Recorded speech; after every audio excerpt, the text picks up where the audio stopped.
full-time teacher to come in there. We're going to be going through the rest of the year with very, not with the way we would normally do it. We've been asked to take $200,000, and when your budget is as lean as the budget in North Reading is, you don't have a lot of opportunities to make decisions here. And back to Abby's questions about the special ed, I'm very worried about the special education.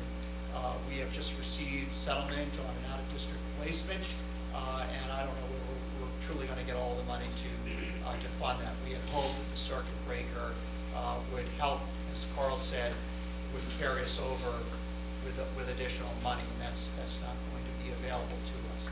So we're making some very tough decisions. What I'm committed to at this point, unless some of the dire predictions made by our state senators and representatives, and I heard that at the finance planning team, and I've heard it again repeated at superintendent's meetings, that there will be very likely another round of reductions, probably coming in January to this year's budget, and it's now, I believe that local aid is not going to be immune from those reductions. And so $200,000 may be looking pretty good. Thank you, gentlemen. Dan Driscoll, 6 Equestrian Drive. First of all, I just want to say thanks for all your efforts. I know going through a time like this, whether it's government or business, it's not an easy thing to make these types of decisions. So thank you for your tireless effort. You know, it's probably an underappreciated job that you have. Secondly, last year, over the last several years, people on both sides of this table have worked very, very hard to get our schools back to what I would refer to as a basic education. I think leading up to this past year, our school, the education in North Reading has been sub-average, and all the things that we did over the last 18 months have got our education and our programs back to what I would call average. I don't think we're extravagant by any stretch of the imagination. I think we have an average program. And I'm not talking about the teachers and the efforts that they put in and the administrators, because I think they do a phenomenal job with the resources that we have.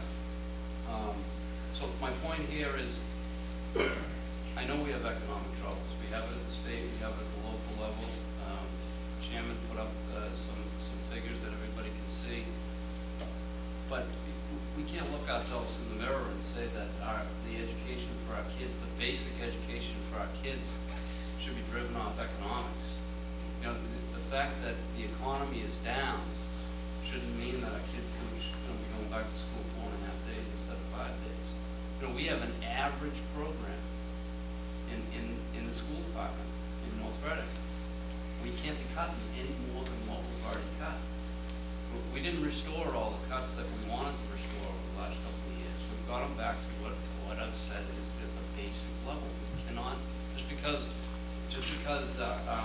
some of the economic, the revenues are down, or maybe the state aid is down a little bit, we cannot be cutting the education for our kids. The basic education should not be driven by economics. If we were buying 2 sets of textbooks, brand new textbooks every single year for the kids, going on field trips all the time, I'd say, okay, then maybe we have some things to cut. We're not there. We're not there at all. So I would think that we would be aggressively pursuing everything that Mr. Prisco and his team have come up with on the revenue side. Every single thing, you know, I admire all the things about the energy, and there's a lot of money there. You can chuckle about the paper, but there's a ton of money that can be saved on the whole paper thing.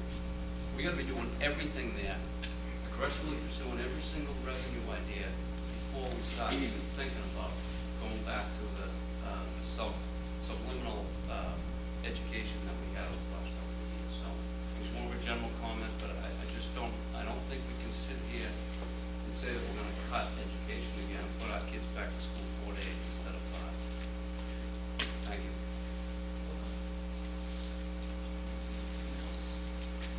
Mrs. Mills? Dr. Tracy, I just asked that you just reassure, you may have subs, but I'd like to think they're not like the subs we had in our day. They just came in and sat and just watched us. I assume still you would bring the subs, you'd bring either teachers that would have the same type of curriculum that the other teacher had and still continue to do it for 5 days or 4 months of pregnancy. Is that, like, assume that that's what would happen? Qualified people would need to run the classes? When we have a long-term sub, the practice in the past has been to offer that individual a contract if they're here for more than half the year. We're not doing that. We're going out and offering an individual the minimum pay and with no guarantee, no sick time. If you're not there, you don't collect a paycheck. But equally qualified. I can't say that because certainly we're going to work to make sure that the individuals are certified and able to be in that classroom. But you have to remember that they're not getting the kind of support that somebody would be getting if they had started with us and moved through.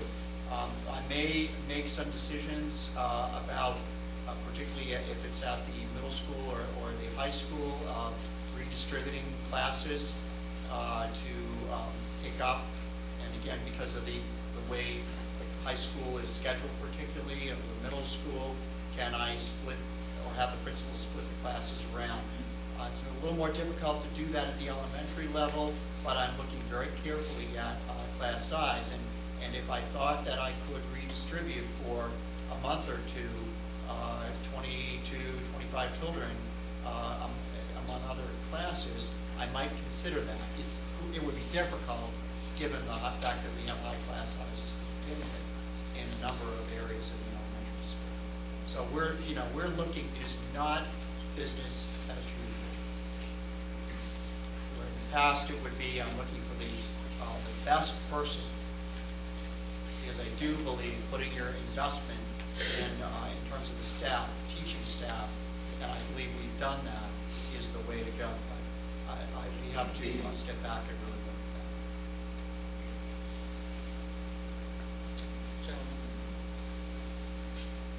Sorry, is that you? Yes, Okay. I'm sorry. I thought it was someone. Two questions. You talked about new negotiations in regards to the GIC. Is there any information you can share with us tonight? Thank you. No, it's a collective bargaining issue. I can say that we're going to meet, next meeting is Wednesday. And there's one more meeting scheduled before the current December 1st deadline for moving to the GIC for this year. And for those that don't know, they extended the admission time from, I think it was October 1st to December 1st. And I've heard some rumbling about them extending it beyond December 1st. I haven't been able to substantiate that. Maybe Mike can shake any heads. From what I've heard, false. Looks like that's going to be the case.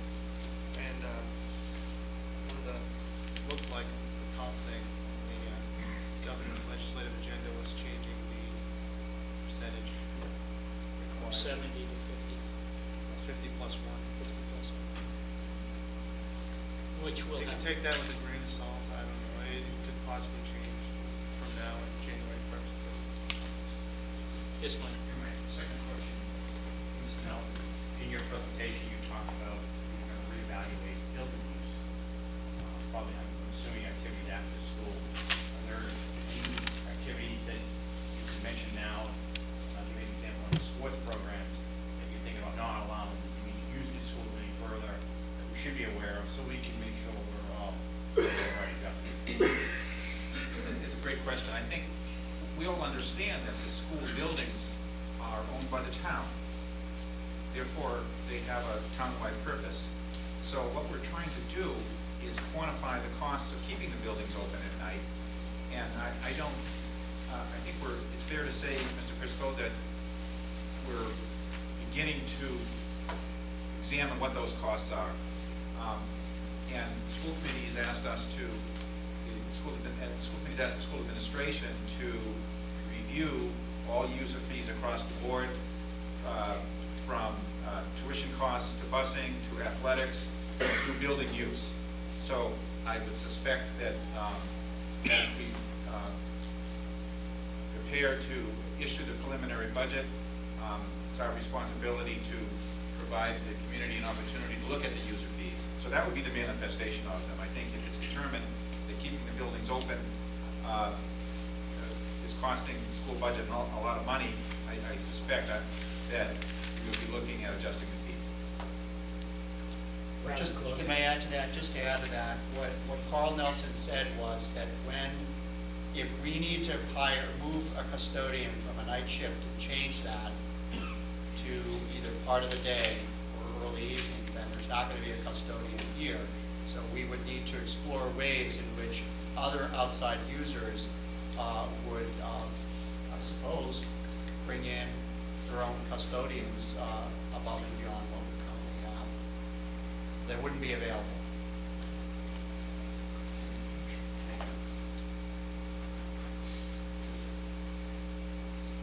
Is it Rita? Just to follow up, under contract, you have to bring in custodians as the building's open, right? You couldn't allow, if it was rec programs, you couldn't allow recreation to be in charge of the building.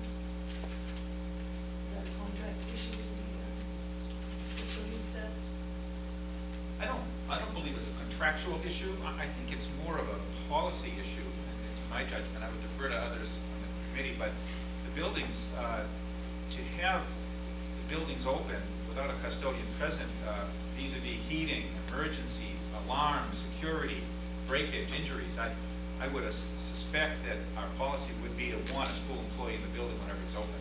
But I don't think it's a collective bargaining issue. It's more of a policy. Mrs. Cass? If I may, I'd like to share some observations, if I could first, and I actually have 13 suggestions as far as cost saving ideas. Over the last several years, members of NRU or Sanford Children have shown up to just about every single Board of Selectmen or school committee meeting that has existed. And one thing that we've certainly done is taken good notes, just as you watched us do again tonight. And we have worked in cooperation and with the spirit of partnership, education, and the spirit of progress. I don't think anyone in this room could deny that. However, I'm speaking for myself personally. I'm not speaking on behalf of Edward. I am extremely disappointed and more than frustrated and downright angry that we are sitting in this room tonight, and I'll tell you why. Over the last several months, I have witnessed personally some things that I find very discerning. And some words that people share with me are suspect, and a word that I'd rather not use, but I will, is incompetence, incompetencies. And I'll share those as well. If the GIC is to save this community more than $800 to $1 million per year, my minimum expectation for every single person sitting in the front of this room and in back of me, in every appointed committee, would be that we explored every resource available in this community to put together the most comprehensive, ironclad, bulletproof strategic plan ever put together in this community. I know for absolute certain that that did not happen. I did not expect in our second year for North Reading to win. I know only a handful of communities have joined the GIC, and I understand all the hurdles and the complications and litigation that doesn't allow us to get there. However, at a minimum, I would have expected every single person in this room to have input, dialogue, meetings, challenge each other, work together, appoint people, educate the community from the ground up to make sure that every opportunity was explored for us to be successful. And I do not believe that happened. So I'm sorely disappointed that my children and I feel threatened again to start off next year with a $1 to $2 million shortfall.